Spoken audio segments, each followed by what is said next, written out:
Good evening, Lizzie boys, and welcome back to my channel. Today, I thought it could be fun to do another ranking video, but on a doll line that I have never done one for before. We're going to be doing a ranking of my least favorite modern Bratz releases. When I say modern, I mean the stuff that's been releasing since 2021, which is when the 20 years dolls came out. That's what I mean when I say modern. I'm not including the 2018 dolls, so basically everything from 2001 to 2018 is not on this list. We're only doing the modern stuff starting with the 20 years reproductions. So everything's on the table. I don't have to own the doll to put it on the list. And as always, I will do honorable mentions, which may have made the list, but ultimately did not. Let's get right into it. So kicking off our list in 5th place, we have the Gentle Monster doll, Jenna. At least I think that's how her name is pronounced. I'm not sure. So the reason this one is on the list is because of her price and how difficult she was to get. Like, it's least favorite for a reason. The name of this list is least favorite dolls for a reason. And I have a lot against this doll just because of her release and how she was handled. I was never gonna buy her. I personally don't like this design very much. I don't think she's worth the money that she cost. But I wanted to put her on here just because I will never like anything about this doll. Like, sure, she has a cute face. It's objectively not ugly. But I just don't like anything about her.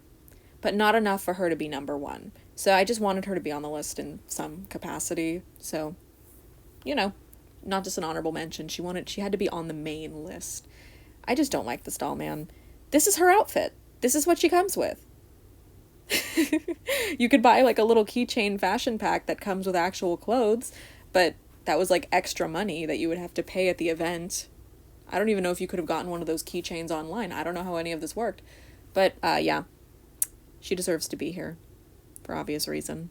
On to my pick for 4th place, we have Always Bratz Jade. I feel kind of mean putting her on this list because this doll is something that I should love, right? I always say to you guys, I love when dolls wear red and black. It's like my favorite color combination ever. Shadow the Hedgehog is one of my favorite characters of all time. So this doll just never hit for me. Her clothes are too clunky. It looks like she has too many layers on and it doesn't look flattering against her. That's the thing with dolls. Since they're such a small scale, you don't want to layer too much up or they look bulky. And I feel like this doll has that issue. Because, you know, there was an idea here. Like, the fishnets could have been cute, but they look more like the kind of bag you would find fruit in at a grocery store than fishnets. I don't know what that is supposed to be. It doesn't look right. And then she's got like some shorts on that I think are attached to the fishnets. It's weird. I don't like her top either. Her top is so bulky. Her face is fine. Fun fact, her and Jenna have the same face somehow.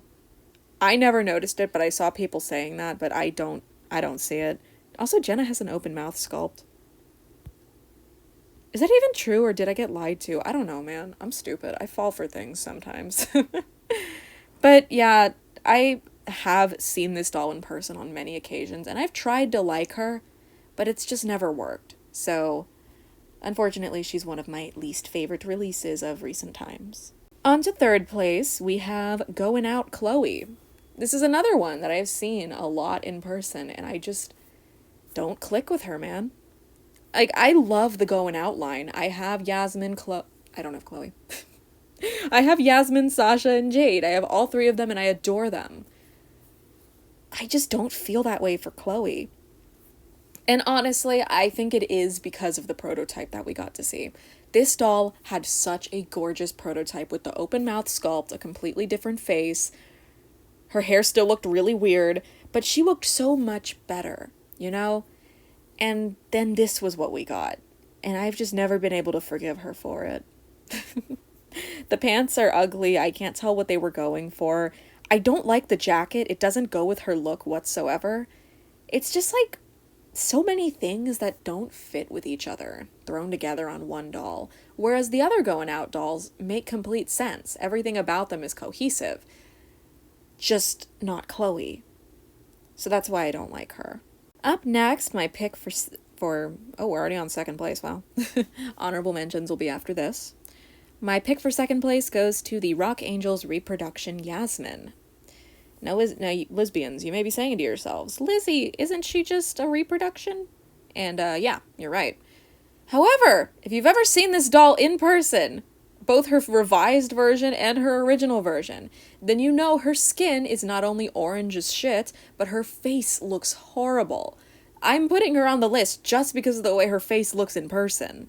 Google Images is making me feel insane because I have seen such dreadful Yasmins from this line in person before. Never took a picture. I would just laugh at it. I cannot find any online right now to back my point up, but you have to believe me, she was the worst of this line. I know the original Sasha from this line of reproductions looked like a frog. I know how bad Roxy looked. I know that they look terrible, but trust me, Yasmin is so much worse. Look at how big her lips are. They don't fit her face. But Yasmin is the worst, in my opinion, from the collection. You may disagree with me. Feel free to tell me which of the Rock Angels repros you thought was the worst. Chloe is pretty bad. But I will always stand by my opinion that Yasmin is the worst. Alright, and before we end our list, let us get into some quick honorable mentions. These are dolls that I considered for the list, but ultimately did not put on the list, for one reason or another. I might explain it when I bring them up. So first we have the new Fashion Pixies Chloe. Yeah, you might be able to tell why I didn't put her on the list. Yeah, this doll has a forehead problem. I think it's just the stock photos, though, and I'm hoping that in person her hairline won't be so pulled back. They pulled it back so far on this doll that she's looking like Fiona. You know the one. She's looking like Funk Out Fiona, and it's pretty bad for her. But also, I just don't like her makeup. I feel like it completely clashes with her outfit, especially the lips. The eyes are fine. It's the lips that are really bad, in my opinion. I really don't vibe with these lips on her. But again, I'm hoping that I could see this doll in person and maybe find one who looks good. So I want to keep my hopes high for this one, so I didn't want to slap her on the list anywhere, especially because she's not out yet. You know, I don't want to, judge her too unfairly. Next one that I considered for the list is Cult Gaia Chloe, once again. The face. They're just really bad with Chloe's face sometimes, and this doll is no exception. Her eyes are so far apart in person. This was when they were first starting to try and do those repaint styled faces, and they were not very good at it the first time. They just weren't. But this doll is pretty. I think she's well made. I think she has nice clothes. So I wasn't going to put her on this list. Ignore that I did that for Yasmin based on her face, but still.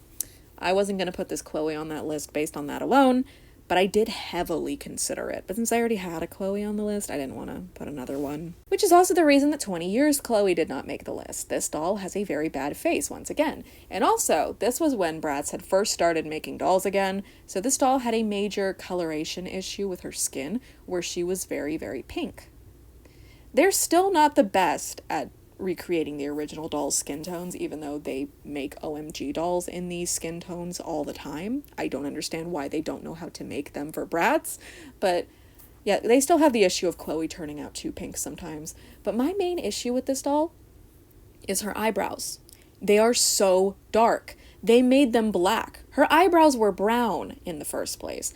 I don't understand why they made the change to make them black, but it looks like a kid drew over them with Sharpie. I also considered putting this Yasmin on the list because I just don't really care about her, but I figured that wasn't a strong enough reason to put her on the list.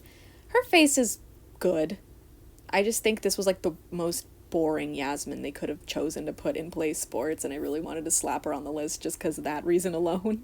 And my final honorable mention is this Sasha. I thought about putting her on the list because of her face. I just saw her at Walmart today, and I had to stop and stare at her. Because similar to Cult Gaia Chloe, her eyes were so far apart. And if I'm being honest, I feel bad for Sasha more than anything else, because all of the other Slumber Party reproductions have great faces. They look really good. It's just Sasha who they couldn't get right for some reason.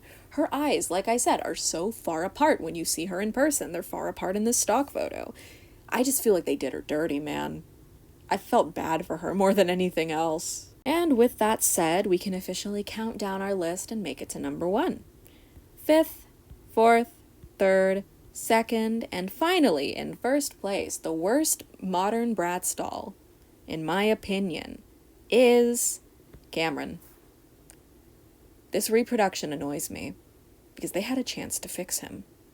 The original Cameron is one of the most fish-eyed motherfuckers on the planet. Every time I see him, his eyes are a mile apart from each other. It doesn't look good. It looks weird on the Bratz head because they already have such big heads. The eyes need to be within reasonable distance of each other. Cameron, man, they just can't get him right. They just can't get him right. Not to mention, this Cameron already plagues local thrift stores and yard sales and flea markets. I see him everywhere, the original. So reproducing him to create more of him, to torment me whenever I go out, whenever I go to discount stores. I am constantly seeing this man at Ross. You can't pay people to take him. You can't discount him enough to get people to take him. I am constantly seeing this man. He's in my nightmares. I can't get away from him. I hate this doll more than words can define. And like, don't get me wrong, not all Bratz boys. Some are fine. The reproduction of Dylan fixed him, because the original Dylan was so ashy for some reason. They just did not want to give him his proper skin tone. But the reproduction of Dylan did. He's not ashy and gray anymore. Like, they did a good thing. They fixed the Dylan. But with Cameron, they just left him alone. They're like, oh, we don't need to change anything. Like, how about his face? How about you give him a new, better face? They just didn't want to do that, and it drives me crazy. And then there was Kobe. Does anyone even remember that they did a reproduction of Kobe? I feel like he got overshadowed by Campfire Felicia. But Kobe was fine. I don't care about him. He's just a guy. Kobe's just a dude. You can't really be mad at Kobe. But Cameron, I absolutely can be mad at him, because this is his worst doll. But every subsequent Cameron has a much better face. They chose the worst one to reproduce. And I know it's the point. He came out alongside the 20 Years dolls. And this was the original Cameron. This was the first Cameron, so they had to do it. But I don't care. I don't care. They should have done a Cameron that wasn't so ugly. This doll just drives me nuts. Why does he come with 3 different shirts? Okay, so that's my list. Hope you guys enjoyed. Feel free to let me know what your least favorite releases have been from Bratz in recent times. Like, if I'm being honest, they've gotten much better. You may have noticed most of these are really old dolls in terms of release. Okay, I guess not Going Out. Going Out Chloe, like, just came out. And so did Jenna. But, you know, most of them are, like, older. They do still release some stinkers here and there, but, you know, they've gotten a lot better. So, that's good. But yeah, feel free to let me know what your least favorite recent Bratz have been. Let me know if you'd like to see some favorites from me, because I do definitely have some recent Bratz releases that I like a lot and would like to highlight. So, let me know. And yeah, thanks for watching this video. Hope you enjoyed it. And as always, I hope to see you in my next one. Bye!